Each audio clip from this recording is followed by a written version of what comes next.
James Version. Now, what Paul says about this resurrection, that it will be a spiritual body, he's only confirming what Jesus Christ had already said to his disciples, to the Jews. But Paul didn't have it before him, because he was about the first person to start writing these epistles of his. And he wrote 14 different epistles, 14 different books of the New Testament, more than 50%. He didn't know, he didn't hear, he didn't read. But Jesus Christ had said the very same thing. We read that in the Gospel of St. Luke chapter 20, verse 36. The Jews came to Jesus. They were always coming to him with poses and riddles. They were trying to test him out, make a fool of him. Master, must we pay tribute to Caesar or not? Master, this woman, we found her caught her in the act. What must we do to her? Master this and master that. They were always trying to put him to the test. Now they come to him with another riddle. A poser said, Master, Rabbi in the Hebrew language, there was a woman among us, and that woman had 7 husbands, according to a Jewish practice. If one brother died, and if he left no offspring, then the second brother takes her to wife. And when he fails, the third. And when he failed, the fourth, and the fifth, and the sixth, and the seventh. 7 guys had this one woman. But there was no problem, because it was all one by one. Now they are asking Jesus that at the resurrection, which guy is going to have her? Because they all had her here. So if you have her here, you want to have her there. That's the picture they're giving Jesus. Which guy is going to have her on the other side? Because 7 guys will wake up simultaneously, all 7 one time. And when they wake up one time, they see this woman, everybody says, my wife, my dear, my darling, and there'll be a war in heaven between the 7 brothers. Say, get away, it's mine. The other guys say, get away, it's mine. There'll be war in heaven between the 7 brothers. So they want to know from Jesus which guy is going to have her on the other side. In answer to that, Jesus says, neither shall they die anymore. Meaning, once they are resurrected, they will be immortalized. This is a mortal body which has got its mortal needs: food, shelter, clothing, sex, rest. Without these things, no Englishman left, no Pakistani left, no American left. Finish. So that body will be an immortal body. No food, no shelter, no clothing, no sex, no rest of the type that we know. For they are equal unto the angels. For they are equal unto the angels. Meaning that they will be angelized. They will be spiritualized. They will be spiritual creatures. They will be spirits. For they are equal unto the angels and the children of God. For such are the children of the resurrection. Such spirits. Luke chapter 20, verse 36. Paul says that the resurrected bodies will be spirits.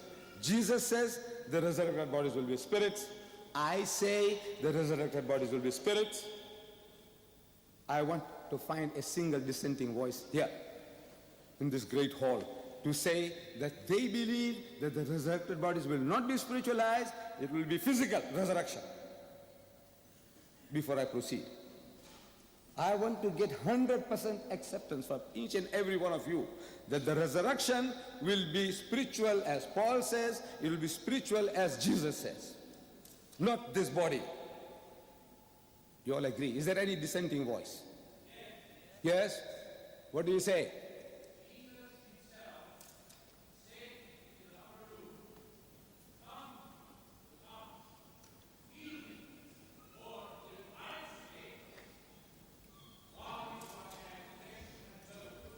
Right, I will answer that. So we go to that upper room, as our brother has quoted. That's Luke chapter 24, verse 36. See, Jesus walks into that upper room. According to the scriptures, I'm only reading the Bible, what it says. I'm not reading the Quran. I don't say the Quran says this, the Quran says that. Or, some Imam Ghazali said such and such a thing. Now, our brother quoted scripture. He quoted Luke chapter 24, verse 36. So I said, let's go to that to satisfy him. That the resurrected bodies is just the exact opposite what Paul said. What Jesus is telling you there is exact opposite. It's exact opposite of what Jesus told you. You see, Jesus walks into that upper room where they had the Last Supper after his alleged crucifixion. And he goes in and he wishes his disciples, Shalom Alaikum in Hebrew. In Arabic, Salam Alaikum. In English, peace be unto you. When he said, peace be unto you, his disciples were terrified. So I'm asking, why were they terrified? Because when you meet your long-lost master, your uncle, your grandfather, the Arab and the Jew, you might have seen some of us performing. You know, we embrace one another, we kiss one another. The Jews did the same. So instead of embracing Jesus and kissing him, as the Jews and the Arabs do, they were terrified. I want to know why were they terrified? It's very unusual. When you meet your master, your ustaz, your guru, whatever it is, why should you be terrified? So Luke tells us that they were affrighted because they thought he was a spirit. I'm only quoting. They thought he was a spirit. They thought. So I'm asking, did he look like a spirit? Did he look like a spirit? And in 40 years, no Christian worth the name has told me yes, not one. I said, did he look like a spirit? They says no. I said, why should they think the man is a spirit when he didn't look like a spirit? You will have your time at question time. At question time, you'll be given the opportunity. Would you see, brothers, there is a question time. Would you please No, sir. be quiet till he finishes his talk, and you are free to ask him what you like. My brother misunderstood. This was a rhetoric question. I wasn't asking you, I was only rhetorically speaking. So I said, why should they think the man is a spirit when he didn't look like a spirit? So the answer is that the disciples of Jesus, they had heard that the master was hanged on the cross. They had heard that he had given up the ghost. In other words, he had died. They had heard that now he's dead and buried for 3 days. A man with such a reputation, you expect him to be stinking in his grave.